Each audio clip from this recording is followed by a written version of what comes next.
A lot of antiques in my collection, at least hundreds. And I collect all sorts of things. And you have to maintain your antiques. And in order to maintain your antiques, you have to inspect them quite often to make sure that they're up to snuff, if you know what I mean. So I collect a lot of boxes, antique boxes, in wood material, even metal, as you can see here. Here's a really beautiful Victorian box made out of some kind of like brass. Then I have them made out of glass. And so wood is a pain in the butt. You have to constantly, especially antique wood, is maintain it. So what I have here on the left is a Tantalus box. Don't know if I'm pronouncing it right because it's a fancy French word. But this is actually a scent caddy box, and it contains two antique crystal glass perfume bottles. And this is beautiful, actually. This is Baccarat glass, or Baccarat, and I pronounce it Baccarat because I'm a New Yorker and we pronounce a lot of things wrong. But it's really called Baccarat. And Baccarat glass is very, very expensive and was made in France and started probably in the 1600s or 1700s. And the glass was actually given to kings and queens, and very rich people could afford it. But here is my little scent caddy. This was probably made somewheres in the 1860s to the 1870s time frame. Now on the right over here, we have what I think is, now I'm not an expert, a Black Forest or German or Swiss wooden box that we have this beautiful reticulated carvings of flowers. And you can see that in the top and on the sides and on the back. So actually not on the back.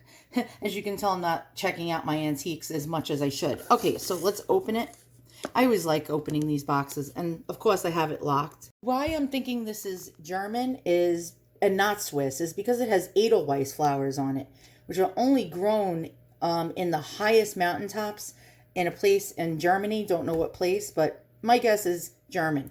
And the inside, look at the beauty of the inside. We have this beautiful silken or this type of silk material pillow top with little gussets and buttons. And they did not do anything simply in the Victorian times. Everything was very opulent and very expensive. All right, so back to what I was saying. So you have to maintain your antiques, especially wood and silver. So what I do is every 6 months to a year, and I have, believe it or not, hundreds of these type of boxes in my collection, and I have to go one by one. What I do is I try to maintain them with something called Howard Feed and Wax, which is a wood polish and conditioner with beeswax and orange oil. If you don't do that, eventually the wood will rot.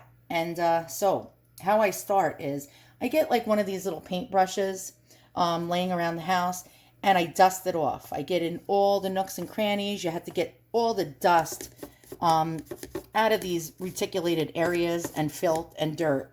And so I go about it, dust it off, get all that dust off, and then I apply the Howard Feed and Wax. And I'll show you how to do that. You want to shake up your Howards, but make sure the lid is on tight. Otherwise, you'll get showered in beeswax and orange oil. Trust me, that's happened to me. I'm pretty much a clumsy person. All right, so I'm going to actually get one of these clean paint brushes. And what you want to do is grab the item that you're going to clean. I'm going to take the key out because we don't want to get the key covered in Howards. And what I'm going to do is apply some Howard to the paintbrush. And you can use a bigger one or a smaller one. It really doesn't matter. And actually, oops, I'm dropping everything. All right. So you're going to put and this is goopy and runny. It's like boogies. It's like actually mucus. And here we go. Getting it on there. You know, you need to be a little generous, if you know what I mean. And why isn't it? Watch, I squeeze it and it'll squirt out like a shower. So I'm going gentle here. All right, so I have a little on the tip. And what I'm going to do is hold it with one hand and just paint it. And can we even see that? Because the lighting is awful. Just paint it throughout the piece. And I'm going to have to keep reapplying Howards to this paintbrush. As you can see, we're getting shiny already in this area. And what you do is completely paint it. And when it's completely painted, I'll be back and I'll show you. Got the top done, and you can see this wood is very thirsty. It's just sopping this right up. If you don't do this, eventually the wood is going to rot.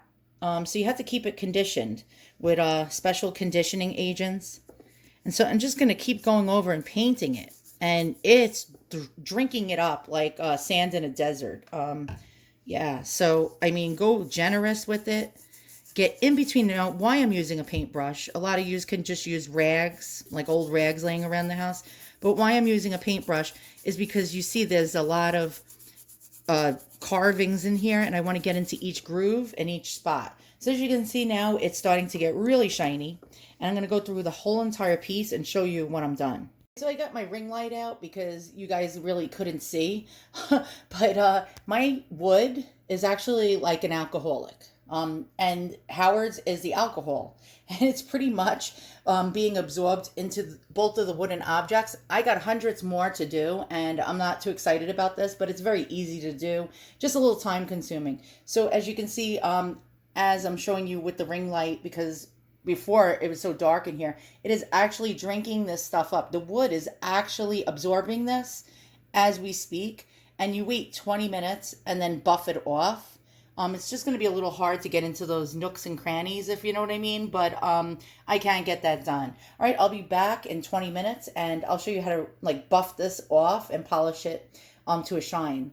Now, the longer you leave this on, the better. They tell you 20 minutes or longer, but sometimes it's like the watch pot syndrome. You know what I'm saying? A watch pot never boils, and I get a little too overzealous and want to wipe it off right away. But actually, let me put my stand down. So I got an older rag that was laying around the house, and I just placed one of the boxes on it so I could pick it up without getting my fingerprints on it. And then again, look for a microfiber cloth. I couldn't find any clean ones around my house, so you want to get a clean cloth. So I found this old towel, and how long is left on the timer? Probably about another minute, and I will be back.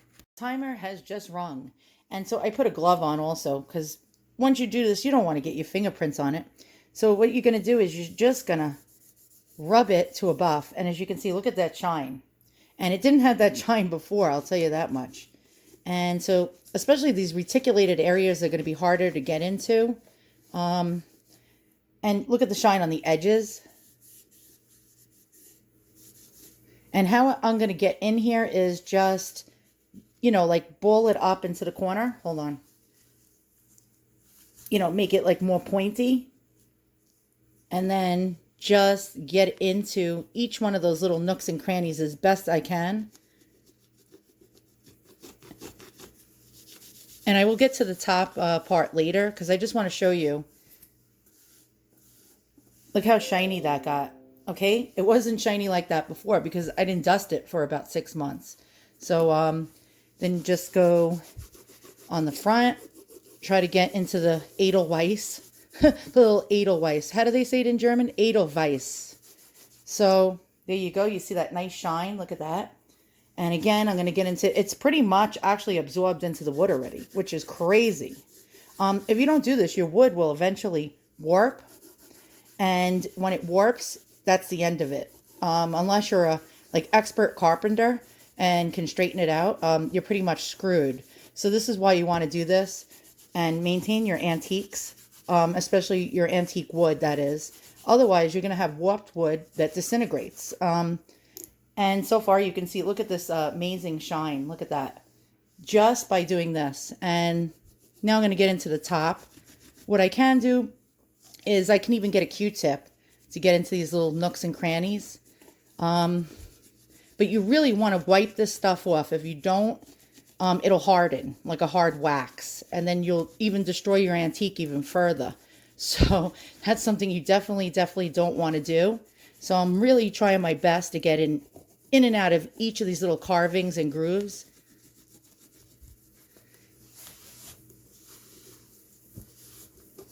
Give it another good wipe, and voila, there we are. Look at the shine on this. And you can really see this looks a lot better. So now let's get our second box and place it on the towel. And let's try to shine that top. And again, if you don't do this, this wood is going to warp. Especially if you live in a climate like I do, like New York, where we get really hot and humid summers and really cold winters. then the wood will definitely not last very long and you will destroy your antique that you're trying to maintain. Now look at that shine on the top. That is just absolutely beautiful. And I'm just going to go throughout this whole entire box now and just rub it down. Give it a good old buffing. Try to go in circular motions if you can. And just give it a good old rub. And you can see that shine. Actually, let's lift it up. Look at that shine. Very beautiful. I'll be back in a second. You have a box and you paint it on the Howards like I did. You're going to notice when you lift the lid up, there's going to be Howards in the seams. It gets in the seams all the time. So you just want to go around and just wipe it. Now, I should do the inside of this box. As you see already, a crack is forming. And I will take the bottles out and do that separately. And I don't think you want to stick around for that. But there you go. So you just wipe out that Howards. I see some more over here. And just give it a good old rub. And now I'll show you how beautiful everything looks and the shine. So look at that. Look at that shine. Now I'll turn my towel around for you to see that. Look at that. See that? And the Howards is going to protect this, thank God.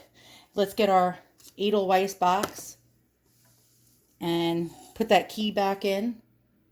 Now you're golden, pony boy, if you know what I mean. So everything is all washed off, well, actually buffed off. And you want to do this every 6 months to at least once a year to protect your antique wood. Otherwise, it's going to warp, it's going to crack, it's going to become destroyed. And once that happens, you can't undo it again unless you're a master carpenter. So here, I'll show you again. Look at the shine. As you can see before, it was not shiny at all. And now it has an incredible shine on it. We have our Edelweisses, or Edelweisses, all buffed up and polished and shined. And now the wood is well protected for, you know, maybe 6 months to a year. And again, you're going to really want to do this quite often. Otherwise, you're dooming your antiques, especially your wood. You really are dooming it.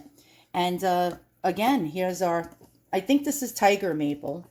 Let's check it out. This is a French Tantalus. Don't know if I pronounced it right. I'm not one of those fancy type of people, if you know what I mean. But again, look at that incredible shine. It's almost like a mirror-like finish. And that is well protected.